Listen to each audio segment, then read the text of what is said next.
اعوذ باللہ من الشیطان الرجیم بسم اللہ الرحمن الرحیم۔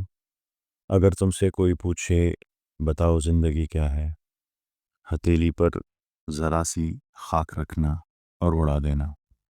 ہم سب جانتے ہیں کہ زندگی کتنی عارضی اور اس سے جڑی ہوئی ہر چیز کتنی عارضی ہے، پر کبھی آپ نے اس بات پر غور کیا کہ اس عارضی زندگی کا مقصد کیا ہے؟ ہمارے نظام تعلیم کا سب سے بڑا المیہ یہ ہے کہ ہم علم حاصل کرتے ہیں، ہم ڈگریاں حاصل کرتے ہیں، ہم سیاسی اور سماجی ڈھانچوں کو سمجھتے ہیں، مگر ہم اس بنیادی سوال کا جواب دینے سے قاصر ہے کہ زندگی کا مقصد کیا ہے۔ ہمارا نظام تعلیم ہمیں یہ نہیں سکھاتا کہ ہم کہاں سے آئے ہیں اور ہم یہاں کیوں بھیجے گئے ہیں اور آخرکار ہمیں کہاں جانا ہے۔ آج ہم بطور معاشرہ اس بنیادی شعور سے محروم ہیں اور نتیجہ یہ ہے کہ ہم پڑھے لکھے جاہل پیدا کر رہے ہیں۔ مولانا رومی نے ہم جیسے ذہنی قید میں مبتلا لوگوں کو جھنجھوڑتے ہوئے کہا تھا، باوسعت ارض اللہ برحبس چچسیری، کہ اگر اللہ کی زمین اتنی وسیع ہے تو تم ایک قید خانے میں کیوں بیٹھے ہوئے ہو؟ یا دوسرے لفظوں میں، آپ ایک ایسے قید خانے میں ہیں جس کا دروازہ کھلا ہوا ہے اور اس کے باہر ایک وسیع اور زمین ہے، مگر آپ پھر بھی اس قید خانے میں رہنا پسند کرتی ہیں۔ اہل دانش نے ہر دور میں ان سوالات کا کہ زندگی کا مقصد کیا ہے کا جواب ڈھونڈنے کی کوشش کی۔ علامہ اقبال نے اپنی نظم خضر میں فرمایا اور یہی سوال پوچھا کہ زندگی کا راز کیا ہے، سلطنت کیا چیز ہے۔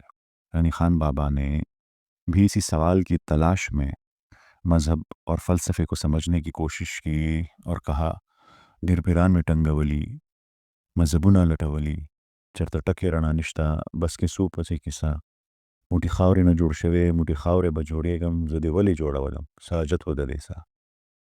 مٹی سے بنا ہوا انسان ہوں، مٹی ہو جاؤں گا میں، مجھے کیوں بنایا، میرے بنانے کا مقصد کیا تھا؟ غرض یہ کہ جان کیٹس، ولیم ورڈزورتھ، سقراط، افلاطون، ارسطو تمام اسی سوال کی جواب کی تلاش میں رہے۔ ارسطو نے اپنے ذہن کے مطابق زندگی کا مقصد یوڈیمونیا کو قرار دیا، جو ایک یونانی اصطلاح ہے جس کا مطلب ہے حقیقی خوشحالی یا خوشی۔ پر ایک عام انسان کے لیے حقیقی خوشی کیا ہے؟ گھر، دولت، پیسہ، محبت، مگر یہ تمام چیزیں بھی تو عارضی ہیں۔ قمر جلال آبادی صاحب نے ایسے لوگوں کو جو ان چیزوں کو زندگی کا مقصد سمجھتے ہیں ایک خوبصورت نظم میں بہترین جواب دیا۔ وہ کہتے ہیں کہ کر لوں گا جمع دولت و زر، اس کے بعد کیا؟ لے لوں گا شاندار سا گھر، اس کے بعد کیا؟ میں کی طلب جو ہوگی تو بن جاؤں گا میں رند، کر لوں گا میں قدوں کا سفر، اس کے بعد کیا؟ ہوگا جو شوق حسن سے راز و نیاز کا، کر لوں گا گیسوؤں میں سحر، اس کے بعد کیا؟ ایک روز موت زیست کا در کھٹکھٹائے گی، بجھ جائے گا چراغ قمر، اس کے بعد کیا؟ اٹھی تھی خاک خاک سے اسی میں مل گئی، پھر اس کے بعد کس کو خبر، اس کے بعد کیا؟ اس کے بعد کیا؟ اب تک کے تجزیے سے آپ کو یہ اندازہ تو ہو گیا ہوگا کہ انسانی علم اپنی تمام تر قیاس آرائیوں کے باوجود اس سوال کا جواب نہیں ڈھونڈ پایا۔ آپ جانتے ہوں گے کہ اس دنیا میں دو طرح کا علم ہے، ایک وہ جو انسان اپنی تگ و دو سے حاصل کرتا ہے جسے ایکوائرڈ نالج کہتے ہیں، اور ایک وہ جو اللہ تعالیٰ کی طرف سے نازل ہوا جسے ریویلڈ نالج کہتے ہیں۔